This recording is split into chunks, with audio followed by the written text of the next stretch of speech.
तो कहते हैं कि हर काम हर किसी के लिए नहीं होता। उसी बात को अगर देखें तो हर क्वेश्चन हर स्टूडेंट के लिए नहीं होता। हर स्टूडेंट की अपनी अपनी चॉइस होती है। किसी को सरल क्वेश्चन करने होते हैं, किसी को वो क्वेश्चन करने होते हैं जो पेपर में आने होते हैं, किसी को अपनी एबिलिटी को जानने के लिए, परखने के लिए, या अपने इंटरेस्ट को और अच्छा करने के लिए अच्छे क्वेश्चन करने होते हैं। आज उन्हीं में से एक क्वेश्चन है, हल्के या हल्की मैथ्स करने वाले लोग शुरुआत का पार्ट ना देखें, वो बाद का पार्ट देखें, क्योंकि हल्के क्वेश्चन भी हैं स्टार्टिंग के 1 2 3। ये जो लास्ट का क्वेश्चन है ये वो लोग देखें या वो लोग लगाएं जिन्हें मैथ्स से थोड़ा सा मतलब है, जिन्हें लगता है कि हाँ हम कुछ मैथ्स में जानते हैं, ठीक है ना, अच्छी खासी हमारी अंडरस्टैंडिंग है मैथ्स को लेकर के, जिन्हें मैथ्स अच्छी लगती है बेसिकली हम ये कहें तो, ठीक है ना। क्लास 10th में आप हैं और अगर आप इस क्वेश्चन से रूबरू हुए हैं तो इसका पक्का मतलब है कि आपको मैथ्स अच्छी लगती है। यदि आप रूबरू नहीं हुए हैं तो इसका यह भी मतलब है कि आप मैथ्स से बहुत दूर रहते हैं, है ना। लेकिन अगर आप इस तरह के क्वेश्चन कर लेते हैं, पेपर में आएगा नहीं आएगा उस चीज को दरकिनार रखते हुए, आप सोच रहे होंगे कि पेपर में नहीं आएगा तो हम क्यों ही करें। देखो, हर चीज को इतना बर्डन लेकर के ना रखो कि बाकी चीजें भूल जाओ, ठीक है ना। अगर आपका इंटरेस्ट है मैथ्स को लेकर के तो उस पर्पज से इस क्वेश्चन को करना। पेपर में आएगा कि नहीं आएगा वो अभी साइड में रख दो। पेपर में आएंगे, ये आएंगे, पेपर में तीनों आएंगे। पेपर में आने लगी हैं आजकल चीजें सरल, ठीक है ना, उतनी सरल कि अगर आप डेली केवल 1 घंटा भी पढ़ते हैं, नहीं भी पढ़ते 1 घंटा, तो भी अगर एग्जाम आएगा उसके 2-3 महीने पढ़ लेते हैं, जो कि अभी समय है, बेस्ट समय, तो भी हो जाएगा, ठीक है ना। तो उसका इतना लोड ना लेते हुए 24 घंटे में 1 घंटा पढ़ना है, बाकी टाइम और भी कुछ करिए। एआई का टाइम आ गया, ठीक है ना। मेरा ही देख लीजिए, एआई से आपको ब्लैक एंड व्हाइट करके दिखा रहे हैं। छोड़िए, क्वेश्चन है, बहुत ध्यान से समझना, जो है सरफेस एरिया और वॉल्यूम का क्वेश्चन है। कह रहे एक सिस्टर्न है, ये क्या होता है हमें नहीं पता, हटा दो इसको। कोई सिस्टर्न चीज है, इंटरनली अंदर से मेजर कर रहे हैं, तो वो ये इतने सेंटीमीटर है, यानी ये लेंथ है, ये ब्रेथ है और ये है हाइट, ठीक है ना। अब तुम सोच करके बताओ, ऐसी कौन सी आकृति है, ऐसी कौन सी फिगर है, ऐसा कौन सा पिक्चर है जिसमें लेंथ, ब्रेथ और हाइट, लंबाई, चौड़ाई और ऊंचाई होती, तो तुम कहोगे वो है क्यूबॉइड। क्या है? क्यूबॉइड। हाँ बोलो, हिंदी में इसको घनाभ कहते हैं, ठीक। घन भी हो सकता था, लेकिन घन की तीनों साइडें बराबर होनी चाहिए, यानी लंबाई, चौड़ाई, ऊंचाई, लेंथ, ब्रेथ, हाइट तीनों बराबर होनी चाहिए, जो कि यहां पर नहीं है। एक यही ऐसी फिगर है जिसमें लंबाई, चौड़ाई, ऊंचाई मिलेगी। तो हमने एक चीज क्रैक कर ली जो कि क्रैक करनी होनी चाहिए आपको, वो थी फिगर। तो ये क्यूबॉइड का फिगर है, इन्होंने कहीं नहीं लिख के दिया था, ये पता नहीं सिस्टम लिख दिया, इंग्लिश इतनी आती नहीं तो हमें उससे मतलब है नहीं। आगे लिखा है हैज, यानी इसी ने कुछ रखा है, इस क्यूबॉइड के अंदर कुछ रखा है। कितना, क्या रखा है? इतना, ये कुछ रखा है 129600 सेंटीमीटर क्यूब, अच्छा, ऑफ वाटर, यानी इतना पानी रखा है। अब देखो ये पानी का क्या दिया हमें, यहां से पता चलेगा, सेंटीमीटर क्यूब। अगर सेंटीमीटर लिखा होता तो वो लेंथ की कहानी में आता है, सेंटीमीटर स्क्वायर एरिया की कहानी में आता है, और सेंटीमीटर क्यूब हमें वॉल्यूम की कहानी के बारे में बताता है कि ये वॉल्यूम है। किसका है? वो उसी के आगे लिखा है, वाटर का। और वो वाटर कहां है? In it. इट मतलब यही सिस्टर्न, यानी कोई डब्बा, यानी कोई क्यूबॉइड, ठीक है। हमें यहां से लेकर के यहां तक एक बात पता चल गई कि ये कोई क्यूबॉइड शेप की कोई चीज होगी, उसके अंदर पानी भरा है, कितना? इतना। और वो जो क्यूबॉइड है, अब सुनो, यहीं सुनते जाओ, वॉल्यूम एक्चुअली होता क्या? वॉल्यूम होती है जगह, ठीक है ना। आप जिस कमरे में बैठे हैं तो आपने, अब खाली अगर कमरा पूरा, मतलब केवल दीवारें हैं, दीवार को छोड़ के उस कमरे में एक भी कील नहीं है, ऐसे मान के चलो, ठीक है ना। तो वो जितनी भी जगह आपको दिख रही है वो है प्योर वॉल्यूम, और उसके अंदर जितनी भी, या वैक्यूम लगा करके आप उसके अंदर जितनी भी हवा या गैस भरी है, एयर भरी है, उसको पूरा खींच लो, वो उतनी ही एयर आएगी जितना उस कमरे का वॉल्यूम होगा, ठीक। अब क्या करो, अब क्या करो, अब तुम अपने कमरे में खुद को रखो, बहुत सारा सामान रखो, ठीक। अब क्या होगा? तो अब ये होगा, जिस जगह तुम खड़े हो गए, या जैसे अभी हम खड़े हो गए, तो उस जगह की हवा को हमने हटा दिया कि नहीं, हटो तो यहाँ हम खड़े होंगे, या तो हवा खड़ी हो ले यहाँ पे या तो हम खड़े हो ले, ऐसा ही तो होगा। या तुम जहाँ बैठे हो या खड़े हो, या तो तुम बैठे हो या अभी तुम हट जाओ तो उस जगह हवा आ जाएगी। कोई एक ही व्यक्ति या एक ही चीज रह सकती है। तो जगह को बोलते हैं वॉल्यूम। कुल मिला के इतनी सी बात थी। तो हम अगर ये कहें कि हमने इनकी हेल्प से लंबाई चौड़ाई ऊंचाई यानी length into breadth into height की मदद से हमने वॉल्यूम निकाल लिया इस क्यूबॉइड का, तो क्या हम गलत कर रहे हैं? इन तीनों को मल्टीप्लाई कराओ, कितना आएगा? 15 का 12 में मल्टीप्लाई कराया 18, यानी 180। ठीक, और 2 जीरो ये 1 जीरो ये 3 जीरो लग गए, और मल्टीप्लाई 11 रह गया। 11 का कराओगे 11 88, और 11 कम 11 और 8 4 जीरो, यानी ये हम कह सकते हैं कि इतनी जगह है उस क्यूबॉइड के अंदर, यानी इतनी जगह है तो इतने ही वॉल्यूम की कोई भी चीज उसके अंदर आप भर सकते हो। कुछ भी भर दो, खुद को भर दो। तुम्हारा अगर इतना वॉल्यूम है, इतने सेंटीमीटर क्यूब अगर आपका वॉल्यूम है तो खुद को भर सकते हो इस डब्बे में। खुद का वॉल्यूम कैलकुलेट करो। कैसे करोगे? तो पता होना चाहिए। अगर साइंस में भी आपकी दिलचस्पी है तो आप खुद का वॉल्यूम भी निकाल सकते हैं। आपको अपना मास और अपनी डेंसिटी पता होनी चाहिए, आप वॉल्यूम निकाल लेंगे। ठीक है, छोड़ो खैर। लेकिन इन्होंने ये कहा कि इतनी जगह रखने वाले इस क्यूबॉइड के अंदर इतना पानी भरा है।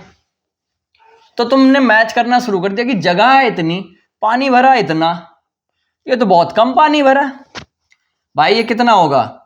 1,29,600। ये कितना है? 19,80,000। बहुत कम पानी भरा है, बिल्कुल तली में पानी है। तो बाकी जगह में क्या भरा है? हवा भरी है, खाली है, बोल दो। ठीक है, हमें इतनी कहानी समझ में आ गई। आगे सुनो, कह रहा पोरस ब्रिक, खोखली ईंट, porous brick are placed in the water until the cistern is full of the brim. अब कुल मिला के वो ऐसा कहना चाह रहा है कि खोखली ईंट है। खोखली ईंट समझ रहे हो? जैसे कभी ईंट लेना, मारना नहीं है सर पे, पहले उसको लेना है, उसमें देखना डिजाइन बनी होती है, डिजाइन बनी होती है। अब तुम अगर ऐसी ईंट लो जिसमें कोई डिजाइन ना बनी हो, प्योर ईंट हो, उसमें बूंद भर भी पानी जाने की जगह ना हो, बूंद भर भी, तो तुम जैसे ही ईंट को उस पानी में रखोगे, ईंट कहेगी हमें चाहिए खुद को रखने की जगह, तो वो कहेगी पानी से हटो। जैसे ही वो खुद आएगी, पानी ऑटोमेटिक उस जगह से हट जाएगा, क्योंकि कोई एक ही रह सकता है, या तो पानी रह ले और या तो ईंट रह ले। तो अभी तुम कह दोगे कि वो जो ऊपर जगह खाली वहां रख दो ईंट को, तो ऊपर हवा में कैसे रखोगे? तो नीचे पानी में ही। तो वो हमने उस क्यूबॉइड के अंदर जो पानी भरा है उसमें रख दिया। अब जैसे ही तुम उसमें रखोगे ना, तो उस जगह का पानी जाएगा हट। जैसे ही पानी हटेगा तो पानी आ जाएगा थोड़ा सा ऊपर। घर में प्रैक्टिकल कर लो, बाल्टी रखो और बाल्टी में खुद का सर डालो, समझ रहे हो? जैसे ही तुम सर डालोगे, तुम्हारे सर का जितना वॉल्यूम है उस वॉल्यूम की जगह वो उस बाल्टी से हटाएगा, यानी, और उस बाल्टी में भरा है पानी, तो कुल मिला के वो पानी को हटाएगा, और पानी को हटाएगा तो पानी आएगा किनारे से ऊपर, तुम्हारे इधर किनारे किनारे। अगर बाल्टी में जगह है तब तो ऊपर आएगा, लेकिन बाल्टी में जगह नहीं तो पानी बाहर गिर जाएगा। ऐसा ही तो होगा। तो जैसे ही तुम उस ईंट को रखोगे, जो अगर खोखली नहीं है तो चुपचाप रख जाएगी, पानी साइड में होकर के ऊपर हो जाएगा, हो गया।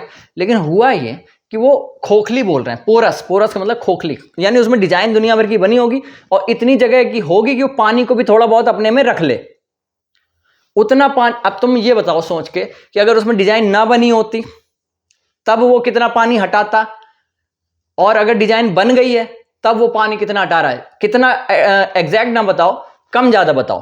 कब कम हटाएगा, कब ज्यादा हटाएगा? जब वो पूरा प्योर सॉलिड था, जरा सी भी जगह नहीं थी अपने पास पानी रखने की, तब वो क्या पानी ज्यादा नहीं हटाएगा? क्यों?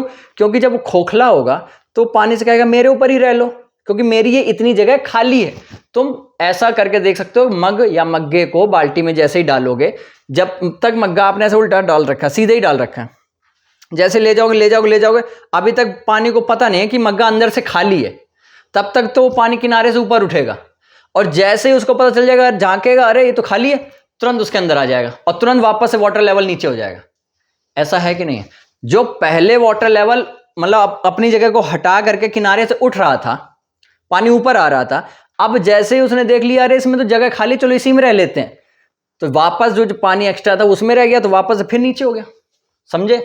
तो कुल मिला के पानी या वो जगह जो उस खोखले ईंट ने खाली रख रखी है अपने पास, तो पानी उसी में भर जाएगा, बिल्कुल भर जाएगा। तो ये बोल रहे हैं कि तब तक पोरस ब्रिक को डाला जा रहा है पानी में जब तक वो पूरी भर ना जाए, ठीक है। और ब्रिक एब्जॉर्ब करती है, तो कोई लिखा भी ना कितना पानी एब्जॉर्ब करी, 1/17, यानी 17 में से एक पार्ट। 1/17 पार्ट का मतलब क्या है, 17 में से एक पार्ट। जैसे कि अगर वो ईंट 17 जगह घेरती है, कितनी जगह घेरती है, 17 सेंटीमीटर क्यूब मान लो जगह घेरती है, तो उसमें से एक जगह उसके अंदर खाली है। मान लो कहीं ऐसे कुछ डिजाइन होगी उसके अंदर, मान लो ये ऊपर की थोड़ी सी लेयर खाली होगी, तो यहां पर पानी भर गया होगा। तो अब तुम ये बताओ, पानी अगर यहां भर गया, अगर ये पूरा खाली होता, मतलब पूरा जगह बिल्कुल नहीं होती, तो इसने कितना पानी हटाया होता, 17 ही पानी हटाया होता। लेकिन एक जो जगह खाली थी उसने पानी को जगह दे दी, वो पानी इसके ऊपर रख गया। तो अब क्या हो रहा होगा, जो पानी हटाना था तो वो अब 17 नहीं हटेगा, हटेगा 16, क्योंकि एक पानी तो उसने खुद के ऊपर रख लिया, नहीं रख लिया। तो एक तरीके से तुम ये कह सकते हो कि 1/17 हटाना था पूरे एक में से, हमने पूरे एक में से 1/17 हटा दिया, तो कितना आ जाएगा, 16/17 नहीं आ जाएगा।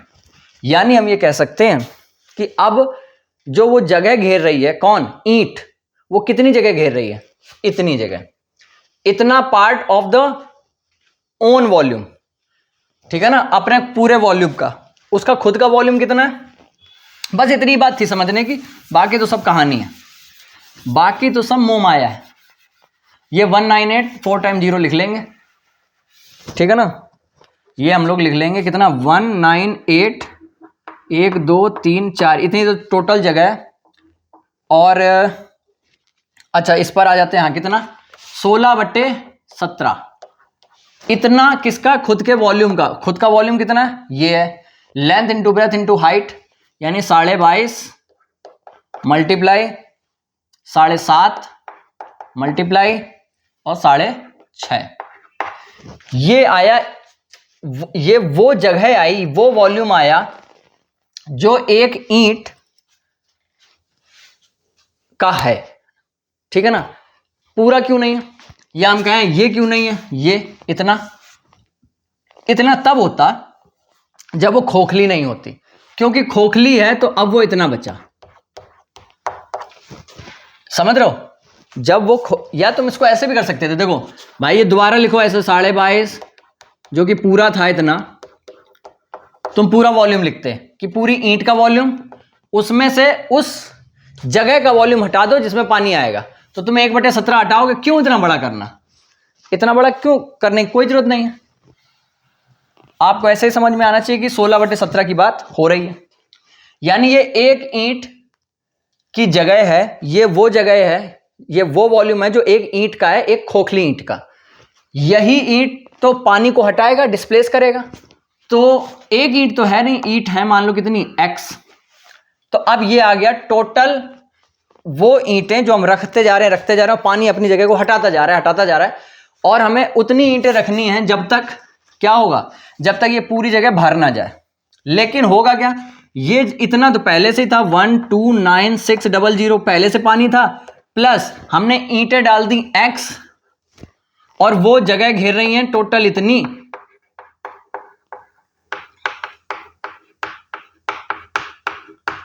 बोलो पहले से इतना पानी था। ये वो जगह है जहां पहले हवा हुआ करती थी, खाली जगह, वहां पे हमने रख दी क्या, ईंटें। ये मत सोचना कि पानी नीचे ईंटें ऊपर है, ईंटें नीचे पानी ऊपर आ गया होगा। तो ये टोटल मिलाकर के क्या इसी के इक्वल नहीं है, 198 4 टाइम 0 के। अब करना ही क्या है, इसको सॉल्व करना है, x की वैल्यू निकालनी। पूछा क्या था इन्होंने, हाउ मैनी ब्रिक, ईंटें ही पूछी, सॉल्व करके बस इसको इधर माइनस कर दो जाके, तो ये माइनस होकर कितना आएगा, 0 0 4, यहां बचे 9 9 9 गए 0, यहां पर कितना बचेगा 7 7 में 2 गए तो 5, और 7 में 2 गए, समझे नहीं, यहां लिख लेते हैं 1 2 9 6 0 0 0 0 0, यहाँ 4 9 9 गए 0, 8 में 2 गए 6, और 9 में 1 गया 8 1, ये इतना बचा। और इधर इन सबका मल्टीप्लाई कराओगे, काफी बड़ा मल्टीप्लाई है, खैर वो बात की कहानी है। अब तुमको ये चीज़ यहीं नोट करनी होगी, जब ये चीज़ यहाँ लिखी होगी 17 अपॉन में, तो 17 तो इधर मल्टीप्लाई में आ जाएगा, ठीक। और ये जो सारे लोग हैं ये अपॉन में आ जाएंगे, 16 मल्टीप्लाई 22.5 मल्टीप्लाई 7.5 और मल्टीप्लाई 6.5। अब देख लो कुछ कट रहा है क्या। सबसे पहले तो ये डेसिमल हटा दो 3, तो अगर साफ साफ लिखें तो 1 8 6 0 4 1 2 3 जीरो हटाने से आया 1000 और आया 17 और नीचे आया 16 मल्टीप्लाई 225 मल्टीप्लाई 75 मल्टीप्लाई 65। अब ये केवल कैलकुलेशन है, अगर सॉल्व करना चाहते हैं सॉल्व भी करिए देते हैं। चलो 5 से काटोगे इसको तो 15 आएगा, 5 से इसको काटोगे तो कितना आएगा, 5 से 15 बचा कितना 3 36 5 7 35 5 9 10 5 9 8 40 0, फिर 5 से कट जाएगा 3 और ये कटेगा तो 5 का 30 5 7 35 और 2 बचा 5 को 20 5 को 20 5 कम 5 और 5 का 30, इतना ही तो आएगा। अच्छा ये कट रहा है कितने से, 4 से, 4 को 16, ये भी 4 से, 4 कम 4 3 बचा 4 8 32 2 बचा 4 से 24 और 4 को 16, फिर 4 से कट रहा तो कितना आएगा, 4 को 16 2 बचा 4 से 24 4 5 20 4 कम 4, इतना रह गया 4 6 5 1 और भी ये 17 है। अगर तुम इन दोनों को भी काटना चाहते हो, काफ़ी बड़ा लग रहा है ये 65 किससे कटता है, 13 से, 13 5 65, 13 से क्या ये कट रहा है 13 39 तो 39 13 78 यानी 13 5 65 नहीं कट रहा, 3 से 5 9 6 7 3 से भी नहीं कट रहा, तो आप ना अब इसको छोड़ो, कैलकुलेशन थोड़ी बड़ी आ रही है। 4 6 5 1 मल्टीप्लाई 17 और मल्टीप्लाई 1000 अपॉन 225 मल्टीप्लाई 3 और मल्टीप्लाई 65। मेन काम था इसका कंसेप्ट सिखाने का, थोड़े इनको कैलकुलेशन भी इजी देनी चाहिए थी। मेन क्या आप उस इक्वेशन को बना पाए जो मैंने आपको बताई, अगर आप बना पाए तो इक्वेशन आपके लिए ही था। कैलकुलेशन तो सेकेंडरी है, करने को हो जाएगा, थोड़ा हमें को समय लगेगा और थोड़ा आपको तो लगेगा ही, है ना। अब हम लोग करेंगे दूसरा सवाल, दूसरा सवाल मतलब ये ऊपर वाला। अब ये बस एक ही था और अब हैं इजी क्वेश्चन, ठीक है ना। सारे इसलिए नहीं रखे कि ऐसा भी नहीं होना चाहिए कि जो है हम इतने ज़्यादा मैथ्स के पुजारी हैं कि हम केवल टफ क्वेश्चन ही करते हैं और इजी हमसे होते नहीं, वो वाली कंडीशन भी होनी नहीं चाहिए, है ना। तो ये आपको आना चाहिए, इस ये कुछ भी नहीं है, हमें यहाँ खुला इन्होंने बोल दिया, जैसे पिछले क्वेश्चन में नहीं बोला था कि फिगर क्या है, यहाँ कौन है तो हम कौन बनाएंगे, हमें आता है कौन बनाना, हमें लगता है आपको भी आता ही है। क्या यही कौन नहीं है, क्या यहाँ ये सर्कल होता है, ठीक है ना, ये रेडियस होती है, ये हाइट होती है और ये स्लैंट हाइट होती है, हमें इतना कोण के बारे में पता है। चलो पता है, आगे चलो। एक कोण है जिसकी हाइट 24 है तो इसको मिटा करके यहाँ लिख दोगे 24 चुपचाप। फिर कह रहा है और रेडियस जो है वो है 7 तो इसको मिटा करके यहाँ लिख दोगे 7। फिर कह रहा है इज मेल्टेड, पिघला दिया गया है। ओहो, अब बस ये सुन लो, एक कहानी, मतलब कहानी क्या है, इस तरह के क्वेश्चन जिसमें पिघलाया जाता है तो बस एक ही कंसेप्ट लगता है वॉल्यूम का, पिघलाने से पहले वॉल्यूम बराबर पिघलाने के बाद का वॉल्यूम, बस इतनी सी कहानी है, इसके अलावा कुछ नहीं। मेल्ट किया गया एंड रीकास्ट यानी दोबारा बनाया गया और बनाया अब इस बार स्फीयर, यानी ये था पिघला दिया और बना दिया गोला। अच्छा, तो हमने क्या कहा, पिघलाने के पहले वॉल्यूम जो कि होता है 1/3 पाई आर स्क्वायर एच बराबर, पिघलाने के बाद का वॉल्यूम 4/3 पाई आर क्यूब। तुम कहोगे यहाँ आर ऐसा यहाँ आर ऐसा, कुछ पता नहीं है ना कि जो पिघलाया था उसकी रेडियस और जो पिघलाने के बाद बना उसका रेडियस सेम हो, तो हमने अपने मन से अलग ले लिया। तो बस वैल्यू रखो, क्या देखो 3 से 3 कट गया, पाई से पाई कट गया। आर जो कि कौन का है, आर कितना है 7, तो 7 मल्टीप्लाई 7 मल्टीप्लाई हाइट कितनी 24 बराबर 4 मल्टीप्लाई आर क्यूब, हमें पता नहीं। 4 से तुम ये 24 काट सकते हो 6 बार में, तो 7 मल्टीप्लाई 7 मल्टीप्लाई 6 बराबर आर क्यूब। अब देखो यहां गए तुम फंस, क्या तुम फंस गए हो, बहुत ध्यान से देखो, अगर इसी क्वेश्चन में ये ऐसा होता 4 multiply 7 multiply 7 multiply 7 equal R की पावर 3, तो तुम इसको लिखते 7 की पावर 3 बराबर आर की पावर 3, तुम देखते पावर सेम है तो लिख देते 7 बराबर आर। समस्या बस इतनी सी हो गई कि यहां 7 की जगह लिख दिया 6, और जैसे ही लिख दिया 6 हो गया खेल खत्म। लेकिन तुम्हें एक आइडिया लग जाना चाहिए, इस तरह क्वेश्चन अगर आपका कभी फंस जाए पेपर करते समय, बोर्ड का वो भी, तो वहां पर आपको जोश से नहीं होश से काम लेना है कि बहुत ध्यान से सोचना कि बस एक नंबर कम हो गया। भाई कुछ समझदार होंगे, जैसे वो कहेंगे कि अगर यहाँ 7 होता हम इनका कराते मल्टीप्लाई, है ना, और फिर हम 343 के करते फैक्टर ऐसे करके, है ना, और फिर हम क्योंकि पावर 3 है तो यहाँ लगाते क्यूब रूट ऐसे लिखते, और फिर हम कहते फैक्टर करके देख लो 3 का बनना चाहिए ऐसे, तो बन गया 7 का। तो इतना बड़ा करने की जरूरत नहीं थी, वो थोड़ा मैंने बता दिया। लेकिन अब जो समझदार है वो ये देखें कि भाई 7 आ रहा है, इनका आंसर क्या आ रहा है 7, लेकिन यहाँ 7 तब आ रहा है जब 7 होता, लेकिन यहाँ है क्या 6, तो तुमको नहीं लगता कि आंसर हमारा थोड़ा सा 7 से कम आएगा, बहुत हल्का सा है, यानी हम कह सकते हैं 6.7 या 6.8 6.9 ऐसे कुछ आएगा, 6 पॉइंट समथिंग ही आएगा, बहुत थोड़ा सा कम है।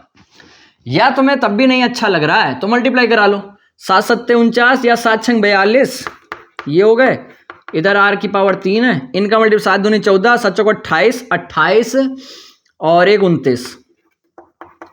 तो अब तुम कहोगे कि ये क्यूब रूट लगा दो, तो 294 का क्या निकालोगे क्यूब रूट। चलो क्यूब रूट भी सीख लो, क्यूब रूट को कैसे निकाला जाता है जल्दी में, लगभग तो पहुंच ही जाओगे ना, एक्यूरेट पहुंचो लेकिन लगभग। देखो लगभग में हमने अनुमान तुम्हें पहले ही लगवा दिया कि हमारा आंसर 7 से थोड़ा सा कम, 7 से कम नहीं, 7 से बहुत थोड़ा सा कम, 6.5 6.6 6.7 इसी रेंज में कुछ होगा, ठीक है ना। ऐसा नहीं होगा कि 6 या 5 या 4, कुछ ऐसा नहीं होगा, ठीक है ना। कितना होगा तो देखो कैसे निकालते हैं, हमें इसका रूट निकालना है, क्यूब रूट निकालना है। तो ये किसके आसपास है, तो तुम कहोगे 7 के, है ना, या 6 के भी है। 6 का होता है कितना 216 होता है, 6 का 216 होता है, तो ये 216 294 से कितना कम है 8, और यहां बचे 8 में 1 गया 7 78। तो 6 का होता है 6 का तो ये हो गया क्या, 6 का 216 होता है, 216 प्लस करोगे तभी तो 294 पहुंचोगे, प्लस अब 294 पहुंचने के लिए ये 78 बचा था, 78 अपॉन, ध्यान से देखते हैं कैसे निकालते हैं, 3 मल्टीप्लाई इसी का स्क्वायर 6 का स्क्वायर जो कि होता है कितना 36, बस इतना करना है। 8 7 3 से कट भी रहा है, ये 3 दूनी 6 3 से 18, फिर ये 2 से कट रहे हैं, 2 से 13 और 2 से 18, तो 6 प्लस 13/18 आ गया। तो ये 6 प्लस 18 से भाग दे दो 13 के लिए, तो कितना आएगा 0 पॉइंट कितना आएगा 18 छंगा 108 और 18 सत्ते 126, तो 7 नहीं आया। तो बस अब आगे निकालो चाहे नहीं निकालो, हमें पता चल गया 6.7 हमारा आंसर। जल्दबाजी का काम है, ठीक है, वरना तो तुम ऐसे क्यूब निकाल नहीं पाओगे, ऐसे क्यूब तुम इजीली निकाल सकते हो किसी का भी। देखो और बता ही देते हैं ना, अगर क्यूब की बात आती है फंस जाए मान लो ऐसे क्वेश्चन, तो क्या करोगे, फंस सकते हैं क्वेश्चन है। जैसे अगर मान लो हमें निकालना है √50 का, या थोड़ा बड़ा ले लो 55 का निकालना है, ठीक। तो तुमने कहा ये तो भाई 7 के पास है, 7 का क्योंकि 49 होता है, ठीक, तो प्लस 7 का होता है 49 से 55 जाने में 6 जोड़ेंगे, 6 अपॉन 3 मल्टीप्लाई 7 का स्क्वायर यानी 49। बोलो ये क्यूब गलत हो गया, अरे रे रे रे रे रे, स्क्वायर की कहानी में चल दी है, पूरी तरह से गलत, पूरी तरह से गलत। 7 का तो 343 होता है, 55 जाना है, 2 दूनी 4 दूनी 8, 3 त्रिका 9 त्रिका 27, 4 चौको 16 चौको 64, यानी 27 से आगे है और 64 से पीछे, यानी 27 और 64 के कहीं बीच में है। तो चाहे 64 से कर लो, चाहे 27 से 64 से करोगे अगर, तो 64 होता किसका 4 का, 4 माइनस कितना कम है ये 9 तो कम है, 3 और इसका स्क्वायर 16, इतना करना है। 3 से कट गया 3 बार में, तो 4 माइनस 4 से इसको भाग दोगे तो 0 पॉइंट कितना आएगा 16, लगभग 2 लिख दो, है ना। तो 4 से 0.2 माइनस होगा तो 3.8 के अराउंड आ जाएगा आंसर, लगभग में हमारा आंसर आ जाएगा। क्योंकि तुम्हें इतना तो मोटा मोटा ज्ञान होना ही चाहिए कि ये जो 55 है इसका आंसर 3 और 4 के बीच में ही होगा। क्यों? क्योंकि 4 का क्यूब होता है 64, तो 55 से ज्यादा चले गए, और 3 का क्यूब होता है 27, तो 55 से कम रह गए। तो आंसर हमारा 27 से 64 के बीच में होगा। तो हमारा आंसर 3 और 4 के। ये तो आपने क्यूब भी सीख लिया। खैर ये अच्छा क्वेश्चन था जो कि पेपर में आता है, ठीक है ना। अगला क्वेश्चन,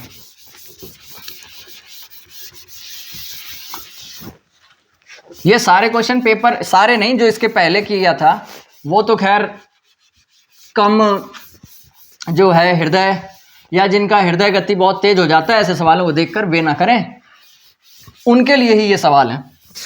ये जो अभी किया और जो ये अब है, इसको पकड़ो। कह रहा है from the top of 100 metre high building, यानी एक बिल्डिंग है 100 मीटर ऊंची, ठीक है, उसके टॉप से कुछ हो रहा है। क्या हो रहा है? The angle of depression. अब जैसे ही ये डिप्रेशन हमने देखा तुरंत हमें पता चल गया ये क्वेश्चन हाइट एंड डिस्टेंस का है, और दो ही चीजें आती है, या तो एलिवेशन और या तो डिप्रेशन, ठीक है ना। फिर से बता दें, एलिवेशन आप इस पॉइंट पे खड़े हो, इसके ऊपर देखें तो आप कहेंगे ये एलिवेशन है, और यहां से अगर नीचे देखें तो वो कहेंगे आप डिप्रेशन। मतलब अगर ये पॉइंट है, यहां से अगर इस पॉइंट को देखना है तो ऊपर ही तो देखोगे, ये ऐसे लाइन खींच लेना, ऐसे खींच कर ये कहोगे एलिवेशन का एंगल हो गया। लेकिन तुम यहां बैठे हो और तुम्हें इस पॉइंट को देखना है तो तुम इसके पैरेलल लाइन ऐसे खींच लेना, और क्या नाम नीचे देख रहे हैं तो यहां से कितना नीचे देख रहे हैं इतना, तो ये डिप्रेशन हो गया। वो बात अलग है कि ये दोनों होते सेम ही है अल्टरनेट इंटीरियर की वजह से, समझ रहे हो। तो डिप्रेशन कहे और चाहे कहे जो है एलिवेशन, उससे कोई फर्क पड़ता है नहीं। हमें सॉल्व एलिवेशन से ही करना होता है। डिप्रेशन बोल दे तो वो हमें फिगर में बनाना होता है, क्योंकि फिगर के भी होते हैं नंबर। तो टॉप से कुछ कर रहा है तो इसका मतलब पक्का नीचे देख रहा होगा। एंगल ऑफ डिप्रेशन है दो कारों का on the same side of the building, building के सेम साइड पे इधर ही, यानी कि ये होगी रास्ता, एक कार होगी यहां और एक कार होगी यहां, ठीक। यहां से ये एक कार को देख रहा होगा और ये दूसरी कार को देख रहा होगा, ऐसा ही तो कुछ है। एक एंगल 30 एक 60। अब तुम कॉमन सेंस से बताओ, यहां का एंगल 30 कि यहां का 30, या यहां का 60 कि यहां का 60। तो तुम कहोगे हम यहां खड़े होंगे, यहां देखेंगे तो कुछ ऊंचाई देखेंगे, आगे आएंगे तो हमें ज्यादा ऊंचाई देखनी पड़ेगी, तो एंगल बढ़ जाएगा। तो ये 60 ये 30 रखो। अपनी समझदारी से तो यही बताओगे। नाम ले लो इसका ए, इसका बी और इसका सी। कह रहा है कि फाइंड करो क्या डिस्टेंस, कहां की, बिटवीन द टू कार। तो ये दोनों कारों के बीच की डिस्टेंस हम मान लेते हैं एक्स है, हमें ए बी निकालना है। बोलो, हमें ए बी निकालना है। हमने बताया कि हाइट एंड डिस्टेंस के ज्यादातर क्वेश्चन tan से लगते हैं। tan मतलब समझ रहे हो ना, tan ये अपना पुराना tan यानी कि परपेंडिकुलर अपॉन बेस, यानी कि लंब बटे आधार। tan के साथ एंगल भी होगा थीटा, यहाँ पे एंगल आपको दो दिए, तो ये पता नहीं हमें y मान लो, हमें निकालना x है। तो बारी बारी से लगाते हैं, पहले 60 के लिए लगाओ, तो ये लंब ये आधार केवल यहां तक, तो लगाओगे tan 60 बराबर 100/y। क्या यही नहीं कहोगे? कहोगे, क्योंकि इजी सवाल आता है ये सवाल, और ये आया हुआ सवाल। फिर कहोगे कि tan 30 बराबर tan 30 यानी यहां तक लेना है अब बिल्डिंग से, तो x plus y, 100/x plus y, लंब बटा आधार हो जाएगा x प्लस वाई। क्या यही कहानी नहीं है? बोलो हाँ बोलो। मैंने तुमको एक बार इस तरह के भी क्वेश्चन कराए हैं जिसमें मैंने ये बताया है साफ साफ, क्या बताया कि जैसे 100 दिख गया दोनों में तो तुम डिवाइड कर देते थे तो 100 कट भी जाता था। लेकिन यहां समस्या आ जाएगी कि यहां पर दो वेरिएबल तब भी रह जाएंगे 100 के कटने के बावजूद, तो फिर ऐसी सिचुएशन में हमारा डिवाइड करना मुनासिब नहीं है। ध्यान से देखना क्या करना चाहिए। इसकी वैल्यू रख दोगे √3 100/y, तो यहां से y आ जाएगा कितना 100/√3। हाँ बोलो आ जाएगा। यहां रखोगे तो 1/√3 बराबर 100/x plus y, x plus y को 1 के पास भेजोगे तो आएगा एक्स प्लस वाई बराबर 100√3। बोलिए क्या ये y की वैल्यू यहाँ नहीं रख सकते? एक्स प्लस वाई की वैल्यू यहाँ रख दोगे 100/√3 बराबर 100√3। बस x बराबर क्या 100√3 माइनस 100/√3। अब आगे की कहानी, नीचे √3 है तो यहाँ ऊपर नीचे √3 से तुम कराओगे मल्टीप्लाई, यहाँ कर देते हैं तो यहाँ आएगा x बराबर 100√3 माइनस 100√3/3। यही तो आएगा, दोनों में 100√3 कॉमन, 100√3 कॉमन लोग, ये पूरा चला गया तो 1, यहाँ से बचा 1/3। तो सॉल्व करके क्या आ जाएगा?